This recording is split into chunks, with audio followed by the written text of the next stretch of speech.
Welcome back to the Charismatic Voice. The song that I'm about to analyze is from the first heavy metal album to reach #1 on the Billboard 200, which is quite the achievement. And that means that this song paved the way for heavy metal today. I want to hear what that sounds like. So let's get to it. Whoa.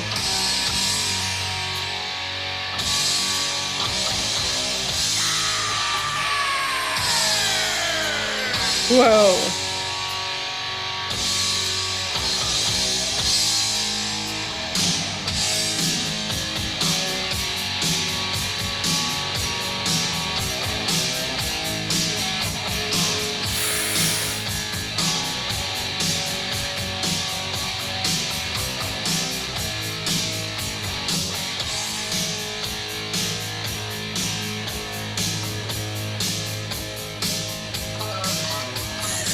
Okay, I just have to say a couple things first. We'll go back to the beginning and listen to it again.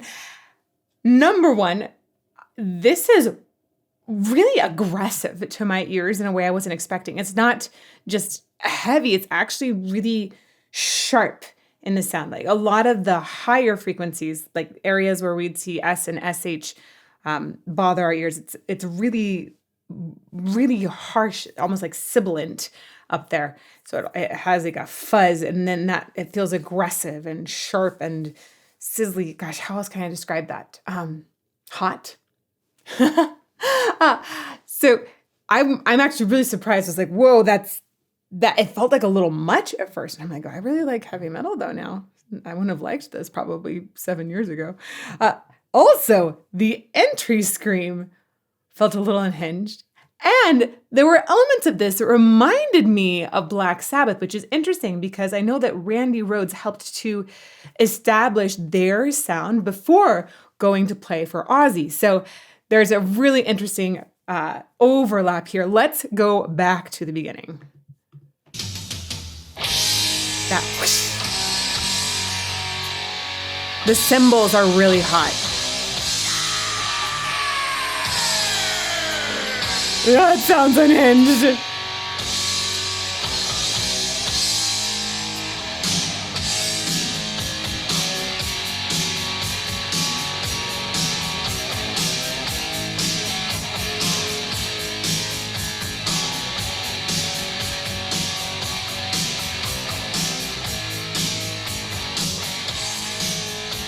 I hate the way that mental health used to be treated.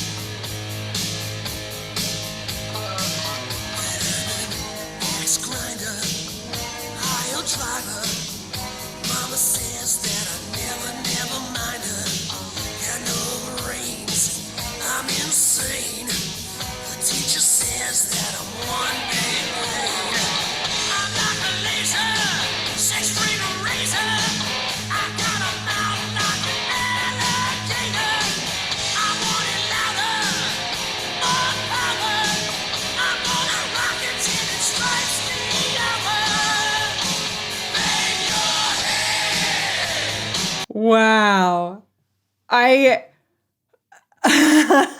The vocals in this are like at once almost, it's not sultry. I think I'm looking for a word, enticing, like scintillating. They invite you in. It's like they're seductive. That's what I'm looking for. They're seductive. But at the same time, they're really powerful and edgy. It's a combination I've not quite heard before. I find it awesome. I want to go back to his vocal entrance. Whew, Kevin Dubrow, right? That's my vocalist name here, Kevin Dubrow. A little bit further.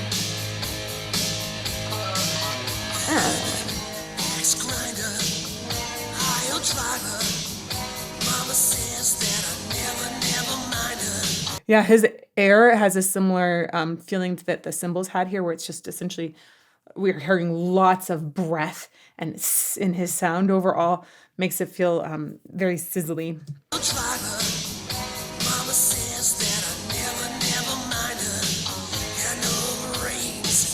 I'm insane. Oh my gosh. I love how he's connecting his words together. It's got that goopy legato line while having punchy, oh gosh. Yeah, it reminds me of the way that Anthony Hopkins lingers on certain uh, consonants at times, or a really fantastic Shakespearean performer will taste each and every consonant that they're performing.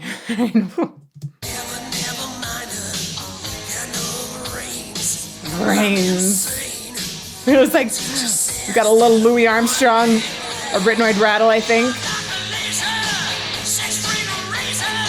And that's strong. Strong, sustainable, super connected.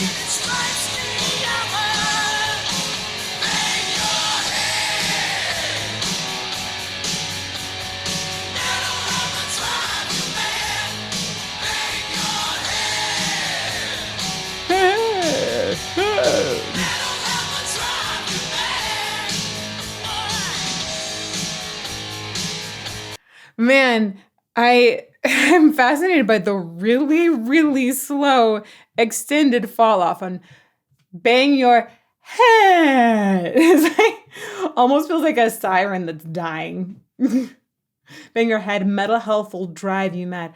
I love also this play on the idea of mental health and metal health. I truly believe that metal music is so good for so many people's mental health. I like that they've combined those two together. Metal health, yes. Let's go back a little bit.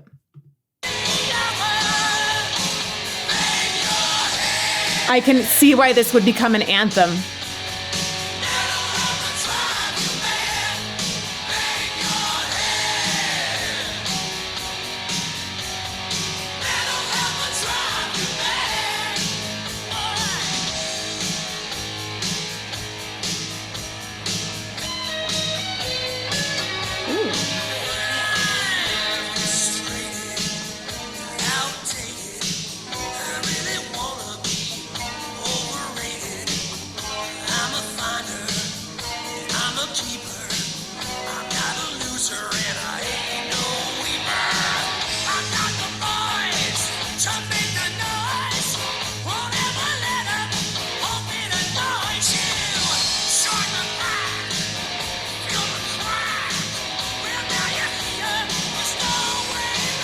Gong.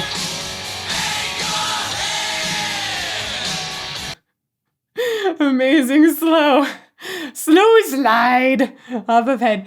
I'm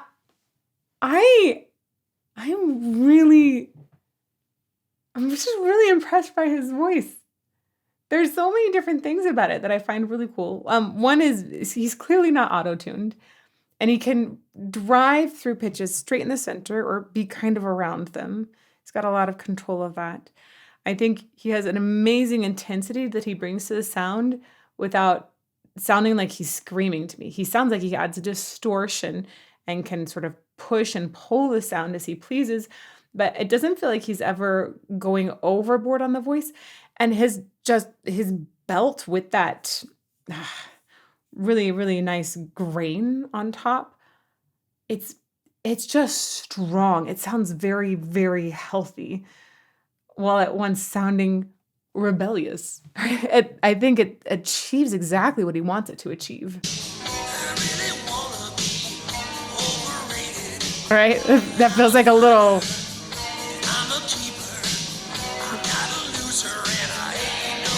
He really leans into that R sound too.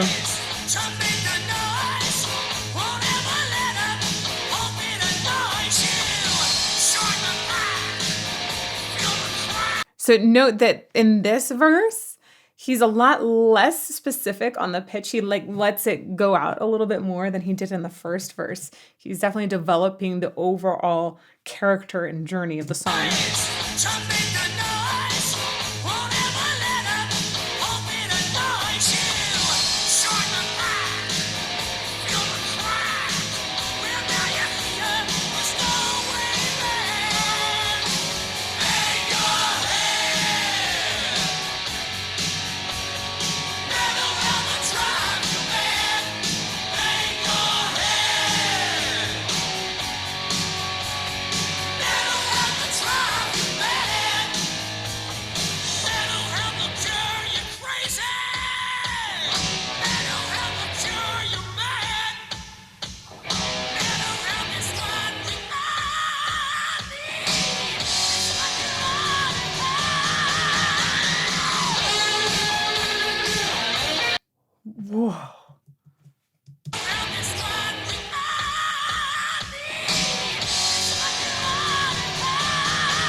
Wow, I didn't expect him to take that slide that high. It sounded to me like he flipped over into another register with his true vocal folds while maintaining that same the same tissues that are colliding to create the um, rattle that we're hearing in his voice, essentially.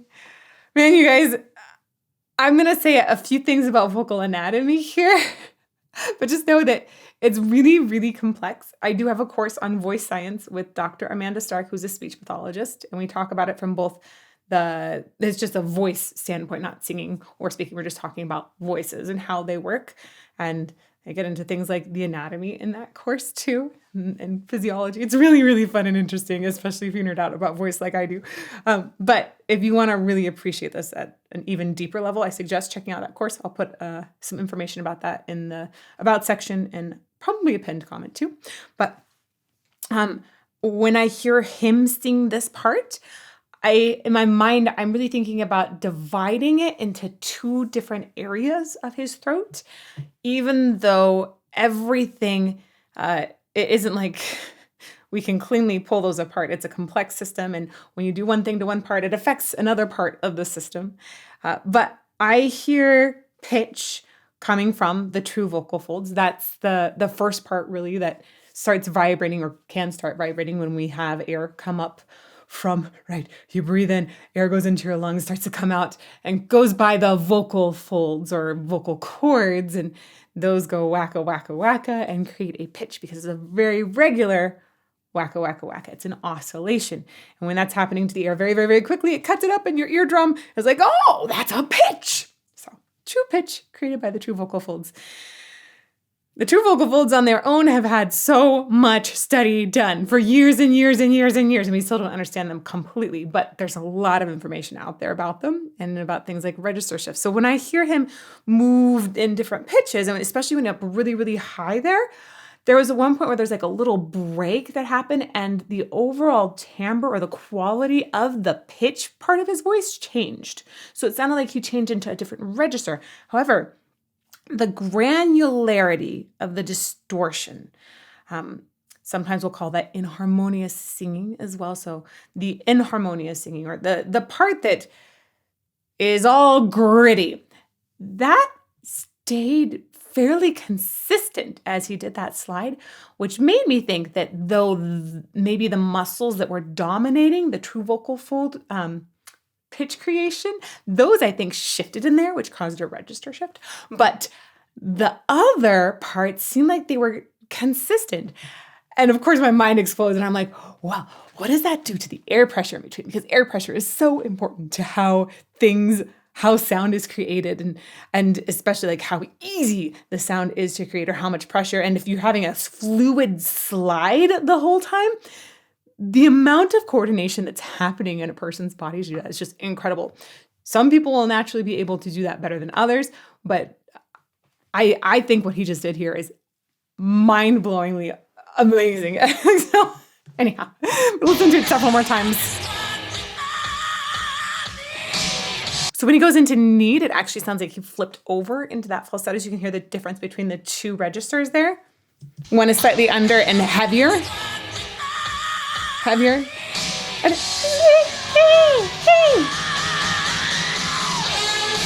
Yeah, that's amazing.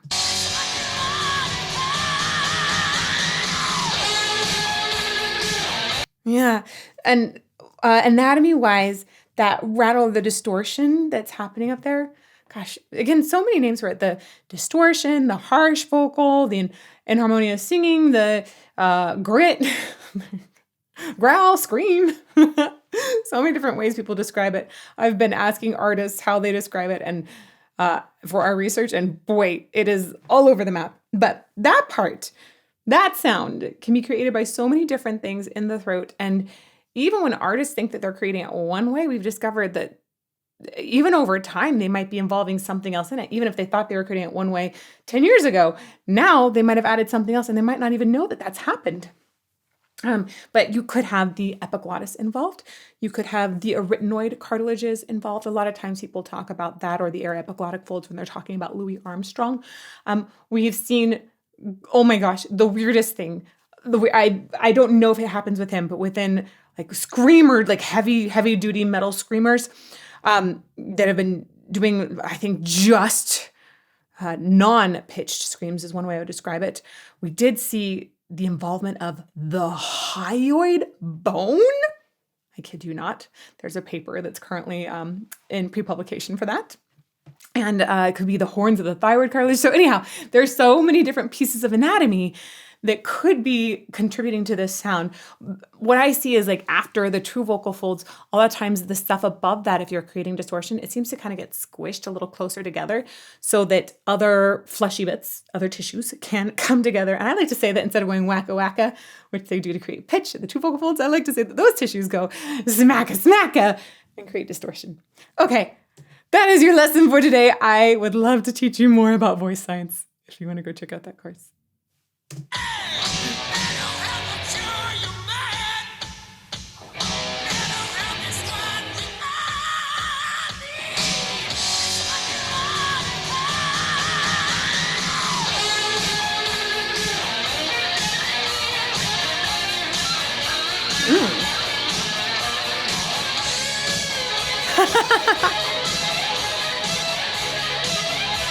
It's a spell.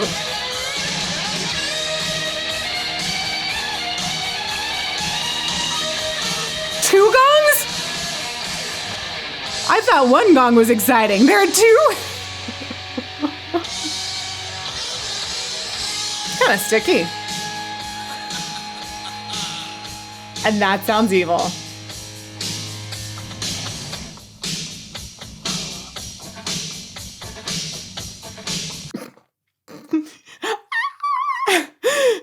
You see him peeking at you down a hallway. I would probably run the other way. I just want to comment that there have been a lot of elements of this song so far that I felt were really sticky, where they had relatable riffs or melodies that feel like they're hanging out with me. That's part of what makes a song a hit.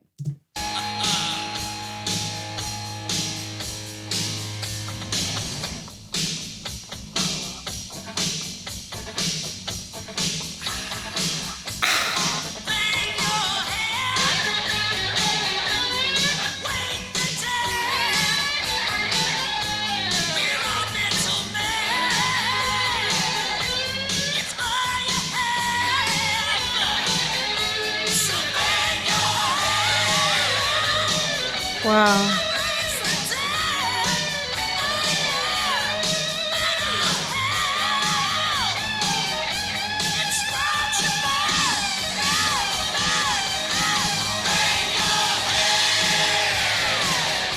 Wow, he's even on top of that chorus there.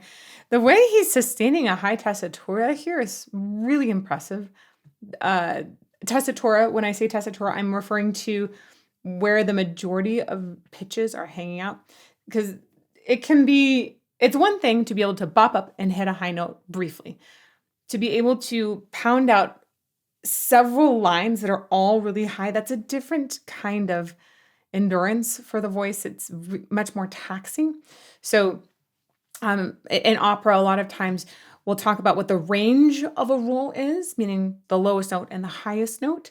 But then we'll talk also about the tessitura, meaning where does it sit?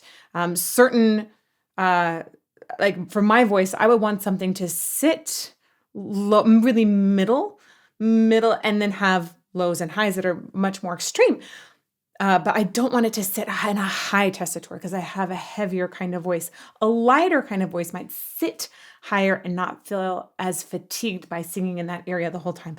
He's singing in an area that most voices would find extremely fatiguing, but he still sounds really, really strong. He's got great placement.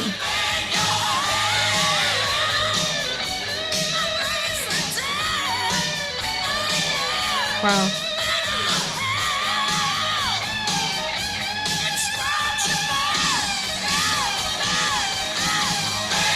So many people think about the grit that they hear in rock and roll or metal, and they say, oh, that's really fatiguing. They can't do that long term.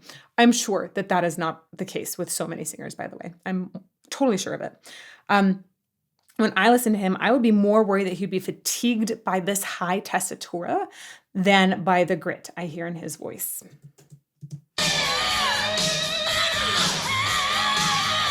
That's hard.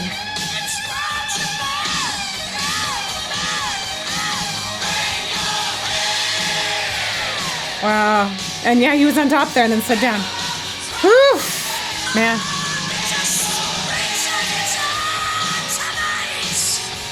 Wow. He is a beast of a singer.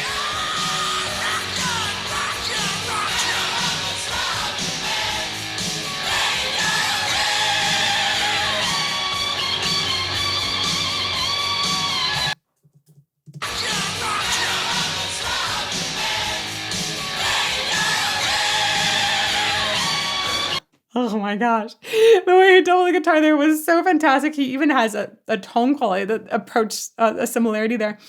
I would describe that as a reinforced falsetto, by the way, if you guys ever, that's a fun term. This is insane. His range is insane. He started so low. It's like really hit all of these points and had so much strength and presence the entire time.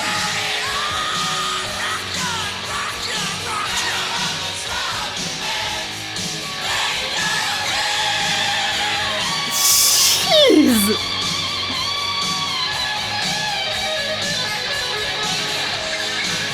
Oh, wow. Careful.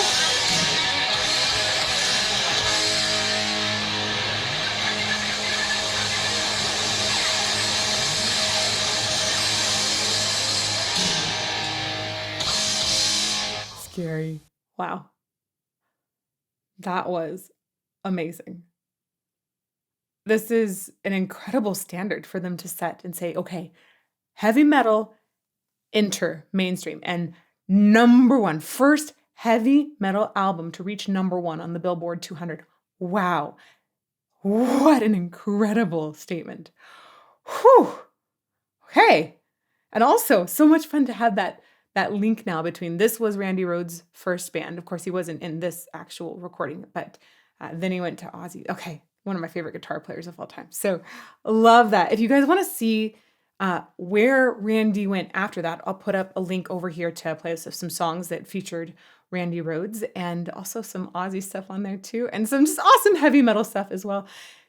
Incredible, incredible song. Thank you to so many of you who've been requesting this, and may you fall more in love with music every day.